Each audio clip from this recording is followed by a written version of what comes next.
숙제를 하나씩 드리겠습니다.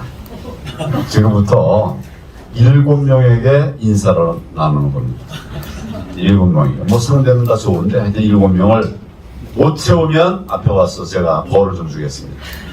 시간은 3분. 반갑습니다. 자기소개를 안 하셔서 지금. 나중에 좀 이따가 하면 되고요. 네, 반갑습니다. 남은영입니다.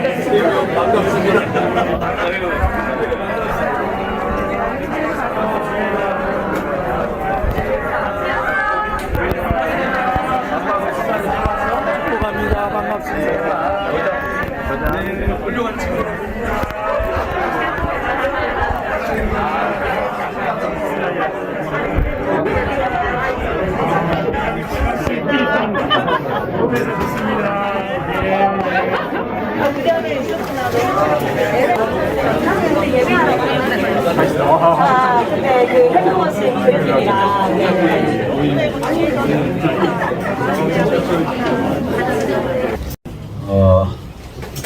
반갑습니다. 정말 반갑고, 며칠 전에 손흥민, 오늘 아침에도 신문에 났네요. 며칠 전에 100골을 넣었죠. 그리고 프리미어리그에서 23골로 프리미어리그 득점왕이 됐어요. 모르시나요? 아시죠? 다? 예.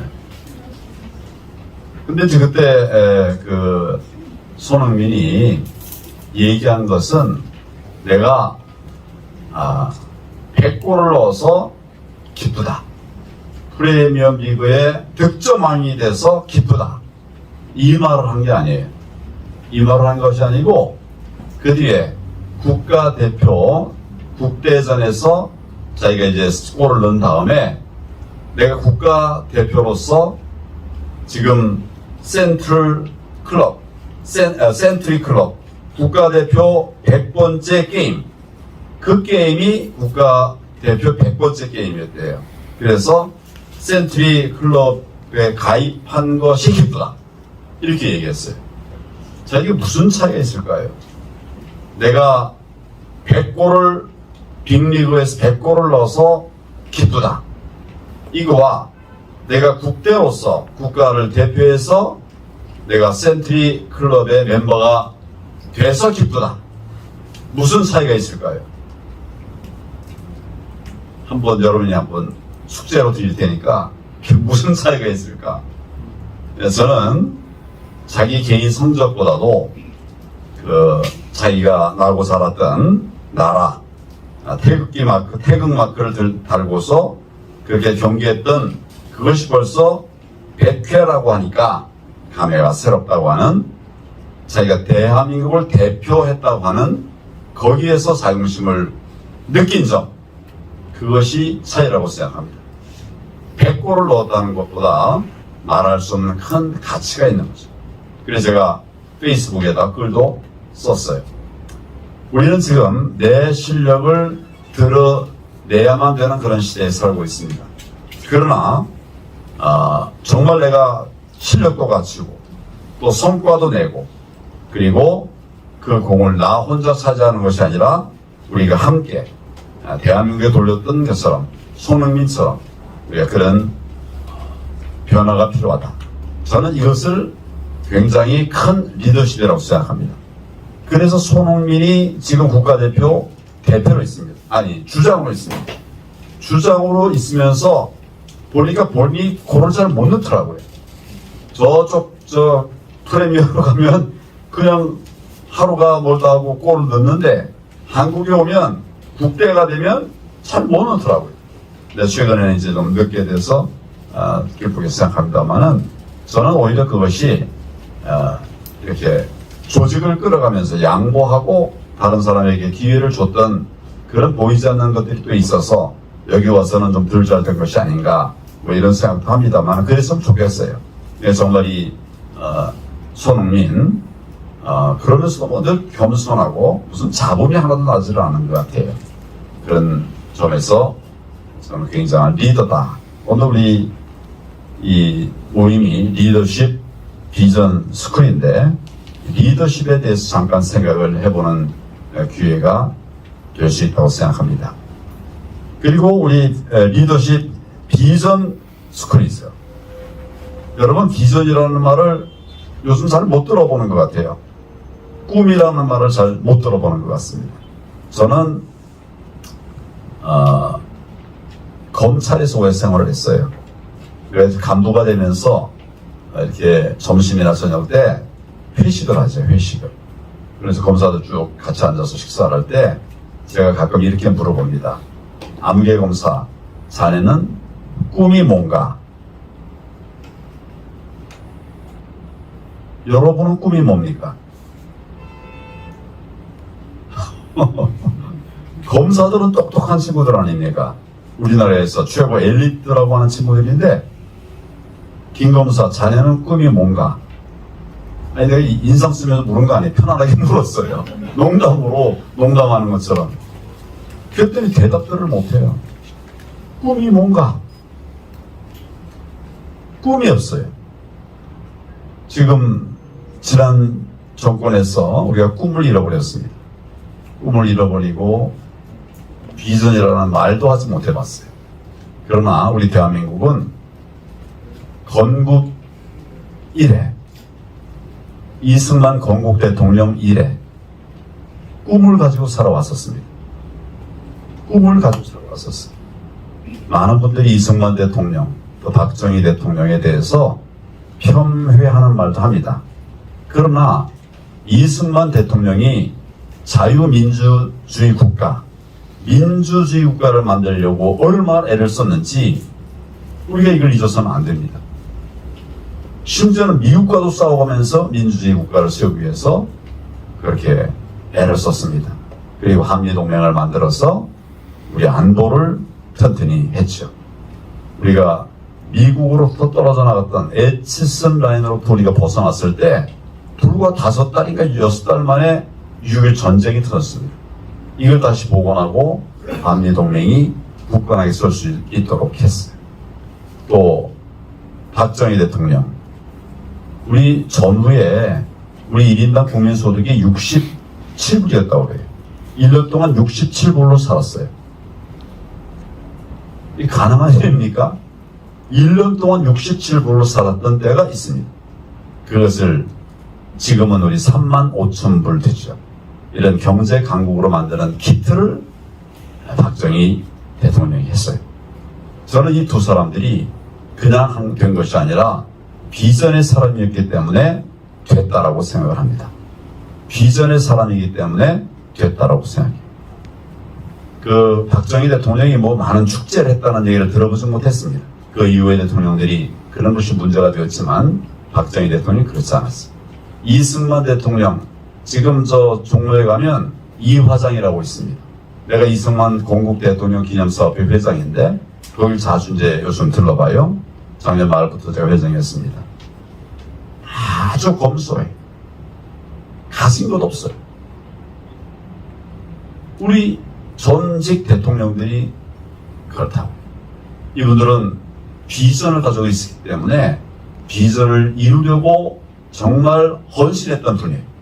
내 이익 챙기려고 했던 분들이 아닙니다.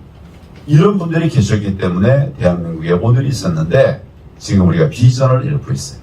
특히 젊은 사람들이, 젊은이들이 비전 얘기하는 것조차 고통스러워하고 있습니다. 비전을 가져봐도 이러지 않으니까. 그 말에 전적으로 공감을 합니다. 비전을 가지고 있어도 이룰 수 없는 나라가 되어버린 이 점을 참 저는 가슴 아프게 생각을 해요. 제가 총리 마치고 나서 그때부터 계속 청년들과 함께 대화할 기회를 갖고 청년들과 함께 공부할 기회를 가져보고 또 청년들과 함께하는 이런 어른들도 좀 만나보고 이렇게 이제 쭉 하면서 노력을 해왔는데 쉽지 않았습니다. 괴리가 많고 우리 사회가 단기간에 발전하면서 기성세대는 기성세대에 굳어져 있는 가치관이 있어요. 우리 젊은 세대는 잘 살던 때로부터 이제 출발을 해가지고 그 옛날 얘기를 이해할 수가 없어요. 라떼 이즈 홀스라는 말도 있잖아. 라떼는 말이야. 우리 어른들은 다 라떼가 있어요. 그 지금 분들은 그 뭔 소리야. 이해가 되지 않는 걸 전제로 해서 이렇게 소통이 잘 안 되는 거죠. 그러나 지금 젊은이들은 어렵지만, 그래서 비전도 생각할 기회가 없다고 하지만, 그러나 결국 우리 사회가 비전을 꿈꿀 수 있는 나라를 만들어 가야 됩니다. 그럼 우리는 힘들어도 비전을 세워나가는, 그게 사실은 믿음입니다. 보이지 않는 것을 믿는 것이 믿음 아닙니까? 네, 그런 비전의 삶을 살아야 되는데 너무 비전이 사라져버렸어요. 그래서 우리 지금 이 모임의 이름이 리더십 비전입니다. 리더십 비전입니다. 여러분들이 정말 이곳에서 비전을 회복하고 그 비전을 이루어가는 출발점이 되었으면 좋겠다. 이런 생각으로 이 모임을 준비를 했습니다. 마지막은 스쿨이죠, 스쿨. 배움을 가볍게 여기는 젊은이들이 많은데 배움은 정말 소중하다고 저는 생각해요. 우리 젊은이들에게 제가 같이 할 동안에 잘 좀 듣지 않으려고 하는데, 그래도 제가 자꾸 얘기하는 것 중에 하나가 뭐냐면, 기성세대와 대화를 나누라. 기성세대가 와서 대화를 해주기를 기다리지 말고, 그렇게 되면 잔소리만 해요. 기성세대가 여러분에게 먼저 오면 잔소리를 합니다. 근데 여러분들이 먼저 기성세대에게 가면 좋아해요. 좋아하면 잔소리가 줄죠. 잔소리가 줄어요. 그래서 오히려 가서 이야기를 하다 보면 이분들이 지혜가 있어요, 사실. 우리가 젊은 사람들이 갖지 못한, 경륜이라고 하는 이것이 없는 분들이, 그걸 가진 분들이 있는 그게 있어요. 손해볼 게 하나도 없어요. 제가 어느 대학교 동창회의 회장을 맡았는데, 보니까 전부 다 나이 많은 분들이 50학번이면은 지금 몇 살입니까? 57학번이면 몇 살이에요? 이런 분들이 이제 많이 모여 있어요. 그래서 젊은 이들이 오지 않지요, 물론. 오면 안타까운 마음에, 야, 좀 같이들 와라, 젊은 애들이. 왜 혼자 오냐? 이게 바로 뭐예요? 또 9살이에요. 모처럼 왔는데, 왔다고 9살이 맞은 거예요. 그러면 그 다음에 안 오죠. 그래서 제가 이제 말할 기회를 제안했습니다. 연세 드신 분들에게. 강제로 제안한 게 아니라 자연스럽게 우리 막내 얘기를 들어봅시다. 선배님 말씀도 한번 듣고 막내 얘기 그러니까 다들 좋아하더라고. 그래 막내 얘기 들어보자고. 그리고 이제 중간 얘기도 들어보자고. 이렇게 해서 했더니 이게 젊은 사람들이 얘기할 기회가 생긴 거예요. 그리고 이제 몇 가지 팁을 이렇게 해가지고 이제 사람들이 많이 모이게 됐어요.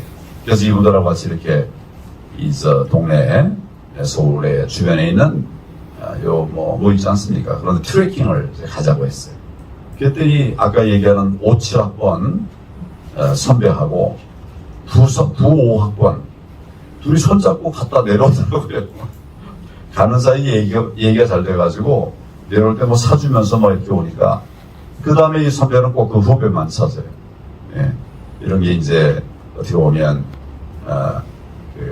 소통인데, 우리 스쿨이라고 하는 것이 그런 것도 훈련하는 기회가 됐으면 좋겠어요. 그냥 지금 막혀있는 이런 세대 간의 소통도 뚫어갈 수 있는 이런 모임이 되었으면 좋겠다, 이런 생각을 합니다. 제가 세 가지 착각에 대해서 제가 준비한 것을 10분의 1 줄여서 얘기를 하겠습니다. 첫 번째 착각은 내가 안다고 하는 착각. 다 안 돼요. 안다고 하고 뭘 좀 얘기하려고 그러고, 그거 다 알아. 그리고 내 얘기를 막 해요. 이러면 소통이 안 됩니다. 근데 우리 많은 분들이 안다고 착각하고 있어요. 안다고. 옛날 제가 좋아하는 시인은 아닙니다만은 고은이라는 시인이 있죠. 이분이 쓴 시 중에 이런 게 하나 기억납니다. 내려갈 때 보았네. 그 다음에 뭐죠? 올라갈 때 보지 못했던 그 길, 그 꽃. 올라갈 때는 꽃을 보지 못했어요. 올라가려고 여기에 이제 매진해가지고 못 봤는데 내려오면서 보니까 이 너무 아름다운 꽃이 있었던 거예요. 그래서 내려갈 때 보았네. 올라갈 때 보지 못한 그 꽃. 이게 시의 전부예요. 이게 얼마나 우리들에게 감동을 줬는가. 사람이 아니라 이 말 자체, 그 철학에서 우리가 느끼는 것이 있죠. 네, 우리가 보지 못하는 게 너무 많아요. 그 보지 못하는 것을 내가 나를 낮출 때 볼 수 있게 된다 하는 것이죠.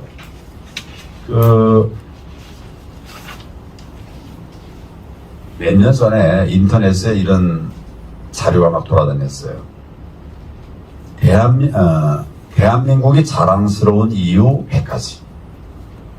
혹시 기억나십니까? 이런 자료 보신 일 있어요? 대한민국이 자랑스러운 이유 100가지. 기억 안 나세요? 한번 인터넷을 한번 보세요. 지금도 아마 그 자료가 있을 거예요. 제가 그래서 그 자료를 보고서 너무 기분이 좋았어요. 읽어보니까 너무 좋더라고. 그런데 제가 중간 딱 보다 보니까 틀린 게 있더라고. 그래서 다시 첫 번째부터 쭉 한번 살펴봤어요.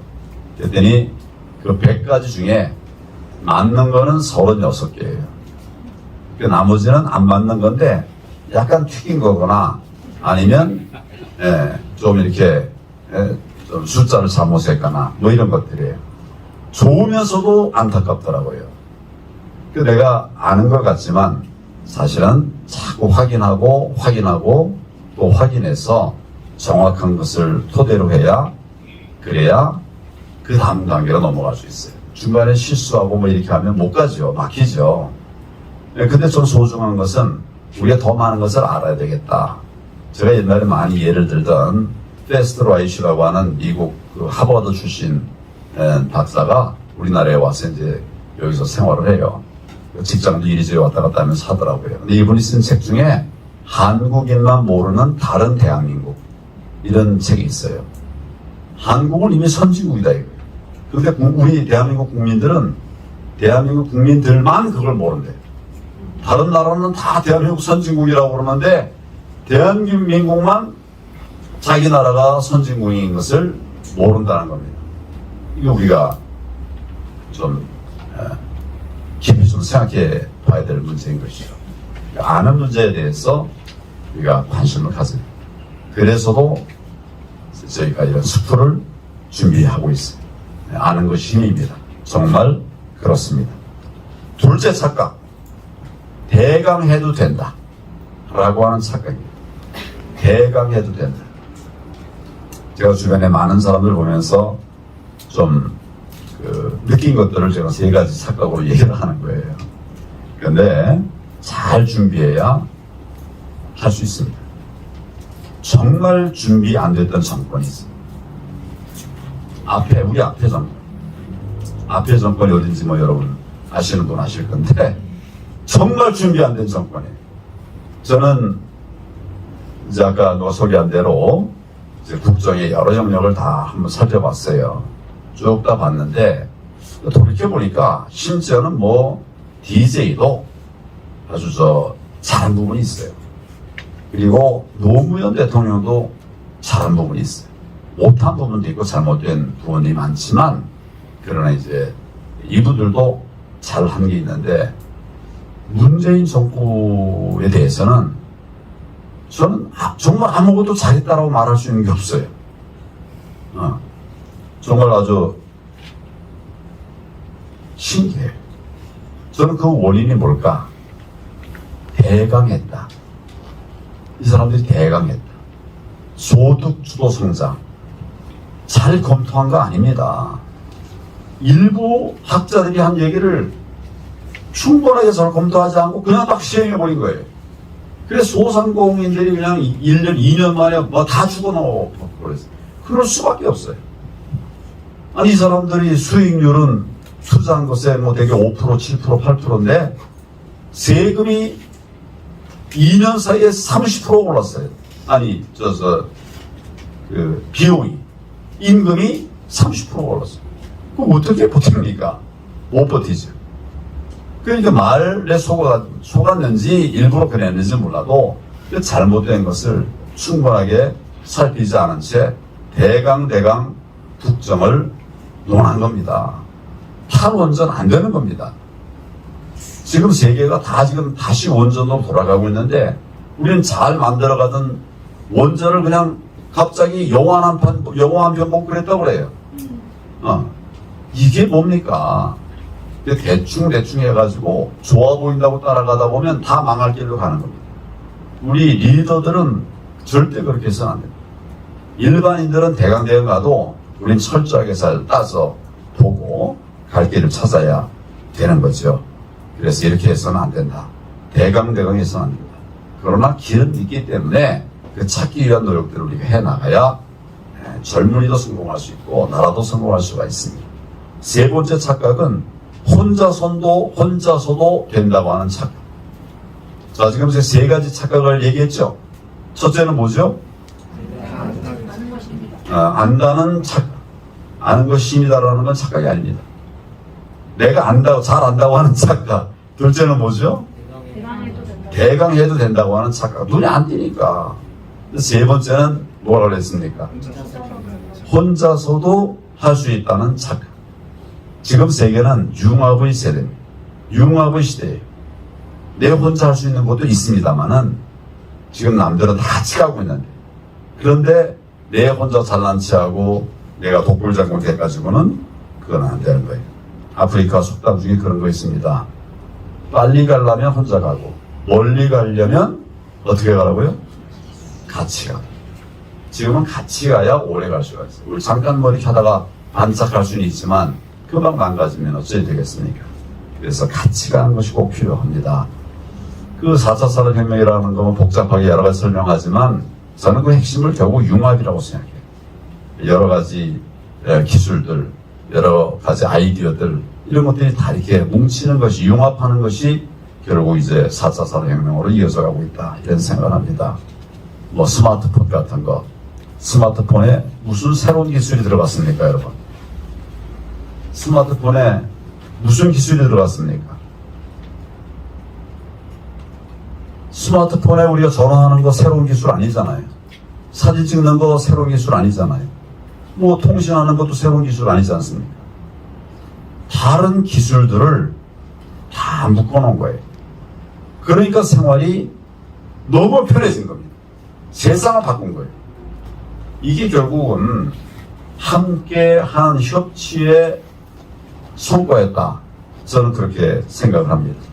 지난 정부에서, 박근혜 정부에서는 중요한 행정 원리 중에 하나로 부처 간 칸막이 없애기.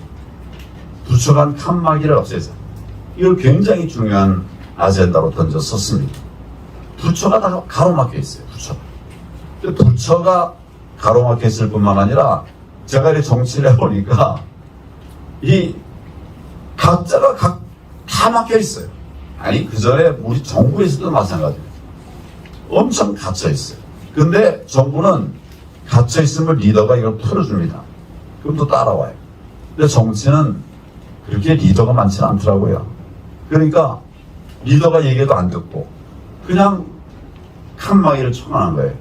그리고 누가 이게 좋은 게 딱 드러나면 그걸 나눠가는 게 아니라 저거 내 거로 안 들어오게, 내 영역으로 안 들어오게 칸막이를 쳐버리는 거예요. 제가 이제 당대표 때 우리 당이 그때 자유한국당이죠. 사람들이 많이 나갔어요. 워낙 그냥 선거 때마다 패하고 대통령 교체되고 이러니까 너무 그냥 망가져 버렸어요. 그래가지고 사람이 없어요, 사람. 그래서 제가 이제 인재 영입 작업을 했습니다. 들어가서 얼마 안 돼서 인재 영입 작업을 할 때 이제 각 당협위원장들에게 인재들 30명씩을 이렇게 좀 추천해봐라 그랬어요. 당협위원장, 그 지역의 책임자예요. 여러분, 그 인재 30명을 추천을 할 수 있을 것 같습니까? 없을 것 같습니까? 없을 것 같아요? 있을 것 같습니까? 30명을 추천하라고 그랬더니 우리 스태프들이 깜짝 놀래요. 아니, 대표님 그거 안 됩니다. 아니, 지금 나 같으면 내 전화번호부에 7,000명이 있는데 30명이 안 돼? 안 된대. 그래가지고 이거를 10명으로 줄였죠. 10명으로. 근데 그것도 안 될 거래요. 왜 안 되냐? 이거 인재가 우리 당협에 들어오면 내 자리가 위험하대요. 당협위원장 자리가 위험. 좋은 사람 들어오면. 그러니까 추천 잘 안 하려고 하고 억지로 하게 되면 나보다 모자라는 사람을 추천한다는 거예요. 그럼 하나 많아요. 그래서 제가 이제 기준을 뭘 줬는가 하면 우리 당협 밖에서 인재 10명을 데려와라. 이래 했습니다. 뭐 그래가지고 그냥 꾸역꾸역해서 한 몇 달 동안 1,500명이 이제 추천이 되긴 됐어요. 그러니까 이런 것들이 결국 뭐냐면 부처 간의 칸막이, 이기는 정당이 안 되게 만드는 거예요. 그래서 우리 리더들은 이 혼자 해도 된다는 생각을 버리고 같이 해야 됩니다. 같이 하려고 그러면 상당히 양보를 해야 돼요. 그리고 내 실력을 쌓아야 돼요. 실력이 있는데 내가 양보하는 게 양보지, 실력 없어서 양보하는 건 그건 아무것도 아니죠. 실력을 쌓되 양보할 수 있어야 되고, 또 이해할 수 있어야 되고, 좀 참을 수 있어야 되고, 뭐 이런 것들이 필요하지 않을까, 이런 생각을 합니다. 오늘 첫 시간이고, 이제 출발인데, 우리 젊은이들과 함께해서 평소에 제가 젊은이들에게 얘기했던 것들을 좀 정리해서 한번 얘기를 해 보았습니다. 근데 이런 그 착각들이 많이 있지만, 그러나 우리의 길도 있어요. 그 길은 몇 가지 길이 있습니다만, 나중에 언제 기회가 되면 말씀을 하겠습니다만, 한 가지 그 길을 말씀드리면 거꾸로 해라. 거꾸로. 남들이 가는 길 가지 말고 남들 안 가는 길을 가고, 넓은 길 가지 말고 좁은 길 가고, 남들이 말할 때 나는 입 다물고, 하여튼 남들이 하는 걸 한번 거꾸로 해봐라. 이런 얘기를 제가 많이 해요. 근데 뭐 어떻게 하면 망하는 거꾸로인지 아니면 어떻게 하는 것이 잘 되는 거꾸로인지는 여러분들이 판단을 해보시면 될 것 같습니다. 저는 요새 거꾸로 가기의 하나로 이런 얘기를 해요. 이제 우리가 청년의 나라, 청년공화국을 만들자. 청년공화국을 만들자. 이게 뭐냐면 우리 지금 새 정부에도 제일 젊은 장관이 몇 살쯤 됩니까? 네? 잘 모르시죠? 대개 50대 중반, 60대 가까이 된 이분들부터 이제 출발이 되는 것 같아요.